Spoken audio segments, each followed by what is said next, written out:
This video is going to be about 5 good focus habits to pick up on, and stay at the end of this video to find out some bonus tips to add in. So what's up everybody? It's Vince Neer, back at it again, and I'm somebody who has read hundreds of books, gone through so many courses, as well as tested and tried out many of the concepts and many of the principles inside these books, inside these courses, to truly make my life phenomenal, and I'm here to share with you guys. On to the 5 good habits to pick up on for focus. The first thing is focus should be thought of as an action and a habit. So a lot of people think that focus is something very temporarily, that it happens in and out, that it's something that's very lucky. But that shouldn't be the best case of using focus. The real way to be using focus is to think of it as an action. And a way for you to use it as an action is you're taking out a specific time in the day and you're going to work on something for a specific amount of time, and you're going to allow that same habit to compound, because the more you do it, the more your focus will get compounded. Number 2, which is to schedule in your focus time. And it's even better if you schedule in your focus time at the same time of day every single day. It could be at 6:30 p.m. right after you get off work, and you're scheduling in 30 minutes to an hour to read a book, or maybe to do a certain task and project. Well, the more you do that every single day, the more that same habit of focus is going to compound, and you'll be a lot better to achieve your goal. Which is related to goals, is thinking of your goals and your focus as GPA, meaning goals, purpose, and action. And the reason why is because if you don't have a why towards your goals, then you're less likely to be motivated and less likely to actually achieve and focus in on your goals.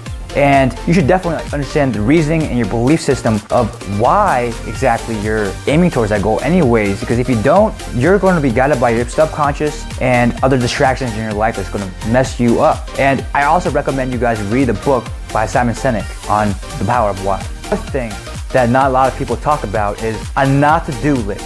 And the reason why you're having a not to do list is so you can actually cut out all the distractions, cut out whatever is not helping you towards whatever it is that you need to focus in on for your goals.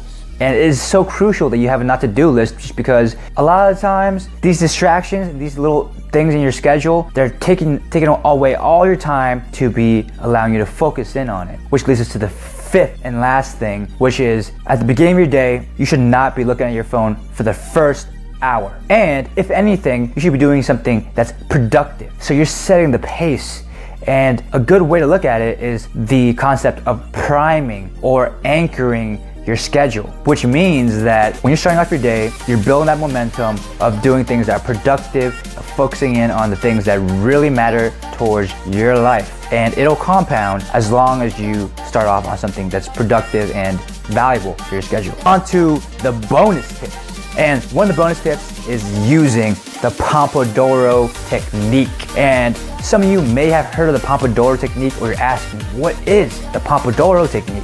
And it is made by a scientist who used 25-minute increments to focus in on a task, and then you're taking 5 minutes to rest or do something else. But I would say that you don't need to use a Pomodoro like the scientist used, because he called it the Pomodoro technique because he used a tomato timer to time out his 25 increments. But for you guys, all you guys need to do is just use your smartphone, use your timer on your laptop or your desktop, schedule it for 25 minutes. Focus in on something for 25 minutes, and during your 5 minutes of break, just walk around, get your blood running, get that blood flow moving around your whole entire body. Do some deep breathing, at least 5 whole breaths of using your diaphragm to breathe. And also make sure you stay hydrated as well, because if you're not hydrated, it actually affects the way that you learn and your mental clarity as well. And there's also research that I read somewhere that also demonstrated that even the slightest amount of dehydration really affects the way of your focus and your mental clarity. So if that's the case, you should be drinking as much water as possible. No matter if people are saying, oh, why do you need to go to the bathroom so much? Hey, I'm doing it for mental focus and to make my brain a lot more clear. So those are some of the most important concepts to be doing for focus in on your goals and focus in on that, bringing that habit of focus to life. And if you found this video important and beneficial to you, leave a like, share this video, and leave a comment on other ways that you focus in on things and which one of these habits that you really enjoy or you're going to apply to your life. And subscribe to this channel as well to be getting a lot more groundbreaking techniques, concepts, tactics to make your life a lot better and effortless.